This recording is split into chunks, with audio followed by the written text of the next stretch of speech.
Hi there, and welcome back to Pinch of Cooking channel, where we make simple and delicious dishes. Today, I have a special treat for you.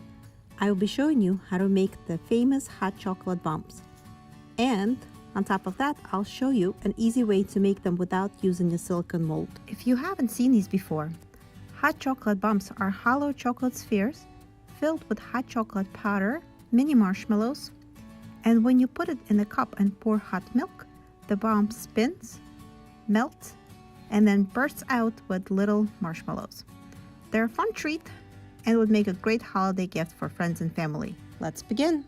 For this project, you will need saran wrap, dozen of eggs, cornstarch, mini marshmallows, chocolate for melting, and your favorite hot chocolate mix. Start by cutting your saran wrap in about 10 by 10 inch squares, which is about 25 centimeters per side. Next, you will need a light dusting of cornstarch. Get your melted chocolate ready. It should be fully melted, but not too hot, and take out the eggs out of the refrigerator. The eggs need to be cold for this process to work. Before you start dipping the eggs in chocolate, look at your egg and visually identify the thickest part of the egg. When you dip the egg in chocolate, you want the chocolate to be just a little bit above that line. When the eggs are out of the refrigerator and in room temperature, they will start sweating, and it's important to wipe the moisture off them with a paper towel. The eggs will continue to sweat even after we wipe them, but remember cornstarch. It will absorb the excess moisture and the eggs will easily slide out of chocolate shells once we're done. You'll see how this works in a bit. Dip the tightly wrapped egg into chocolate. Remember where a mental line is? Wait about 10 seconds and dip the egg again to make sure the walls of the spheres are not too flimsy.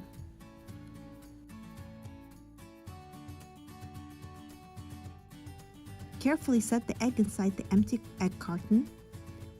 You will want all the eggs to sit in their nest diagonally from each other to avoid accidental touching. Continue the process for all 12 eggs and then pop them in the freezer for about 5 to 10 minutes for the chocolate to harden. When the chocolate is finally out of the freezer, we are ready to start assembling our chocolate bombs. At this point, I like to put on food-safe gloves to make sure that the heat of my hands will not melt the chocolate, or even worse, leave fingerprints. If you don't have gloves, just use another piece of saran wrap to hold the chocolate shell in your hand. Untwist the plastic and as gently as you can, really take your time here, start twisting the egg until you feel it loose. Then slowly pull it out of the plastic. Then slowly and gently peel off the plastic wrapping from the chocolate walls. Set it on a cool plate and repeat the process for the rest of the shells. Warm up a separate plate, either by microwaving it for about 1 minute or dipping it into hot water and wiping it dry. Use the hot plate to melt the rough edges. This should only take a second or two. Add about 1 tablespoon of hot cocoa powder,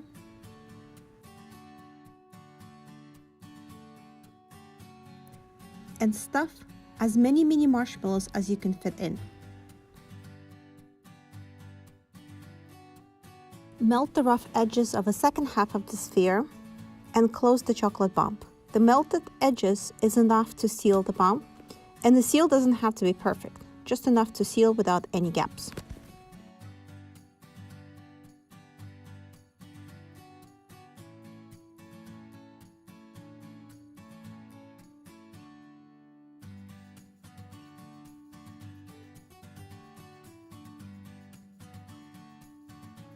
In the next one, as you can see, I was not so lucky with the perfect seal and ended up with a couple of gaps. But no worries, chocolate is very forgiving and we could just seal any imperfection with more melted chocolate.